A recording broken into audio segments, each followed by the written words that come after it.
മന്ത്രിച്ച മുതിർന്ന CPIM നേതാവ് MM ലോറൻസിന്റെ മൃതദേഹം പഠനാവശ്യത്തിന് വിട്ടുകൊടുക്കാം എന്ന് ഹൈക്കോടതി. മകൾ ആശ ലോറൻസിന്റെ പുനഃപരിശോധനാ ഹർജി ഹൈക്കോടതി ഡിവിഷൻ ബെഞ്ചും തള്ളുകയായിരുന്നു. വിഷ്ണു സുരേഷ് ചേരുന്നുണ്ട് കൊച്ചിയിൽ നിന്ന് ഇപ്പോൾ വിവരങ്ങളുമായി. വിഷ്ണു, വിശദാംശങ്ങൾ എന്തൊക്കെയാണ്?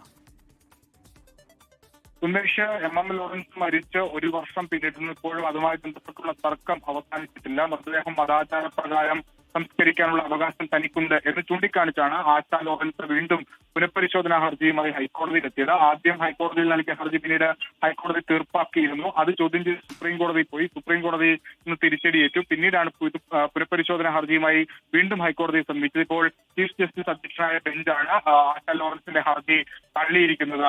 ഉമേഷ്, MM ലോറൻസിന്റെ മൃതദേഹം പഠനാവശ്യത്തിന് വിട്ടുകൊടുക്കാം എന്നാണ് ഇപ്പോൾ ഹൈക്കോടതി വ്യക്തമാക്കുന്നത്. ആശ ലോറൻസിന്റെ പുനഃപരിശോധനാ ഹർജി ഹൈക്കോടതിയുടെ ഡിവിഷൻ ബെഞ്ചും തള്ളുകയായിരുന്നു. ചീഫ് ജസ്റ്റിസ് അധ്യക്ഷനായ ബെഞ്ചാണ് ഇപ്പോൾ ഇക്കാര്യത്തിൽ തീരുമാനമെടുത്തിരിക്കുന്നത്. ലോകത്തെവിടെയായാലും ഏത് സമയത്തും 24 വാർത്തകളും ഓഗ്മെന്റഡ് റിയാലിറ്റി പാക്കേജുകളും എക്സ്പ്ലെയിനറുകളും വിശദമായി കാണാൻ ഞങ്ങളുടെ യൂട്യൂബ് ചാനൽ നിങ്ങൾക്ക് സബ്സ്ക്രൈബ് ചെയ്യാം.